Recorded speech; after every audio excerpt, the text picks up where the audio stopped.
Always a pleasure to be joined by the commissioner of the National Hockey League, Gary Bettman. And Gary's been well documented heading into this game how Jeff Vinik politicked for years and years to get a game here in Tampa. So we have great weather.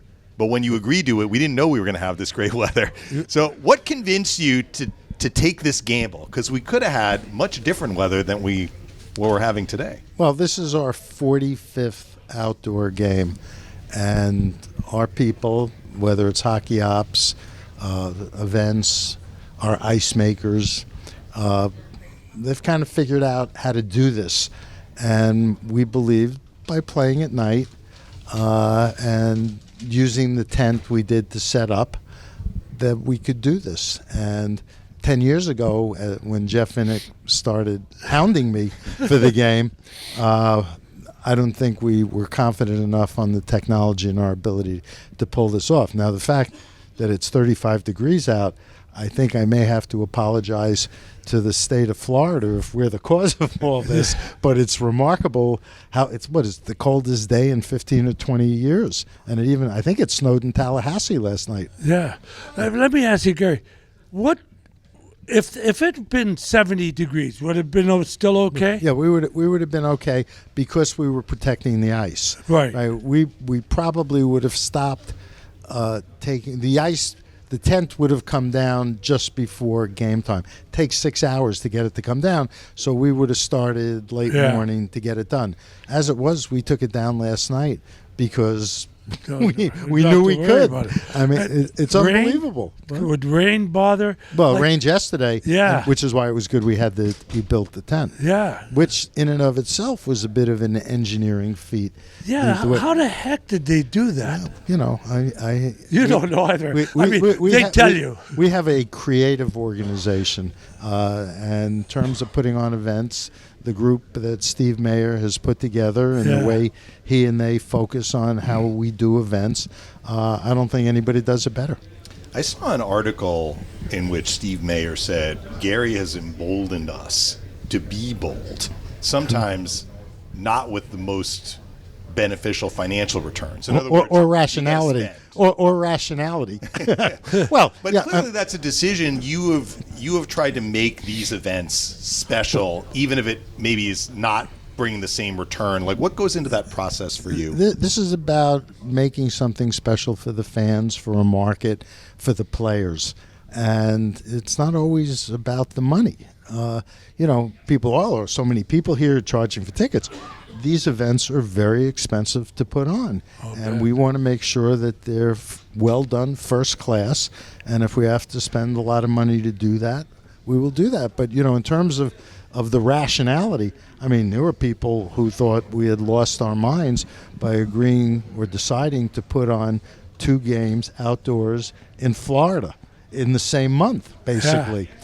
Yeah. But at the end of the day, whether it's technology or the rules of the game, or the relationships we have with business partners, or the way we connect with our fans, or special events, we have to continue to push ourselves.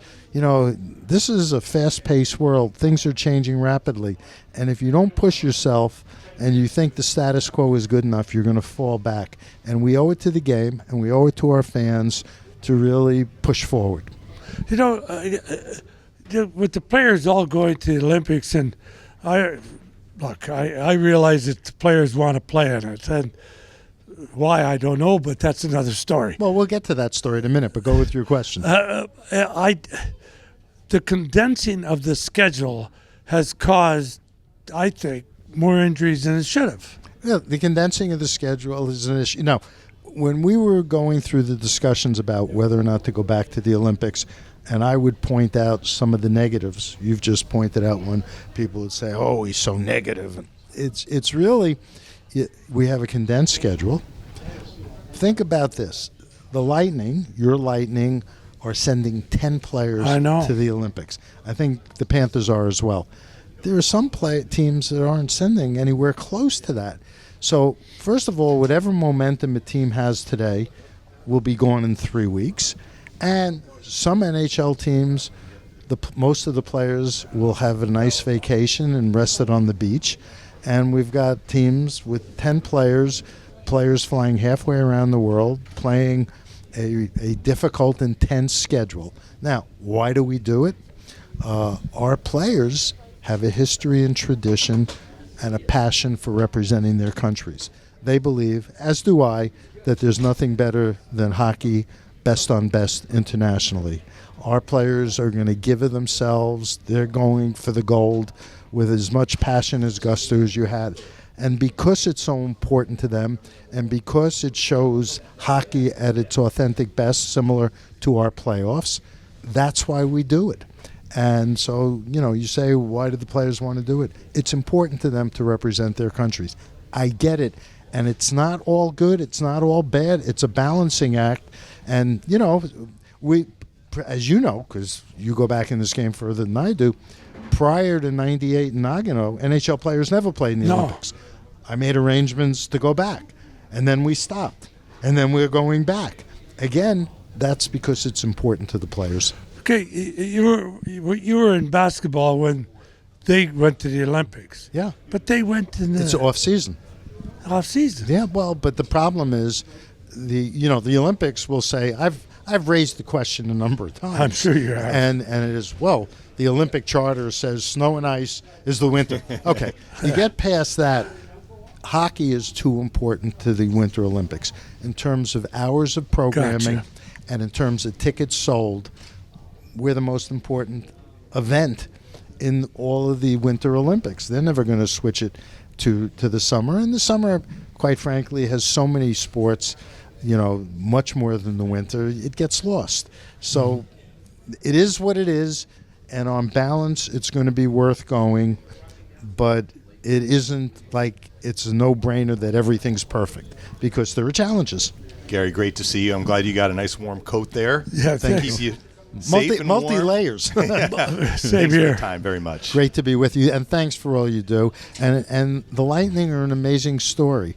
I mean, if you think about it, in the last 10 years, no team has more regular season wins, no team has more playoff wins, and from an attendance standpoint, no building anywhere in the world in hockey has hosted more fans over the last 10 years. Well, that's really makes my heart. You started it. This is all your fault. I know, isn't it wonderful? By the way, if found a it place to live wasn't forever. for you, we wouldn't be having this conversation, and this game wouldn't be here. So thank you. Well, you know what, Gary? A guy asked me, he said, if you didn't get the franchise back then, what would you be doing? I said, probably selling cars on Florida Avenue. Hardly. Thanks a lot, Phil, man. you've always been a part of this game, and you always will be. I love it. And so thank you. Still do. Thanks. Take care.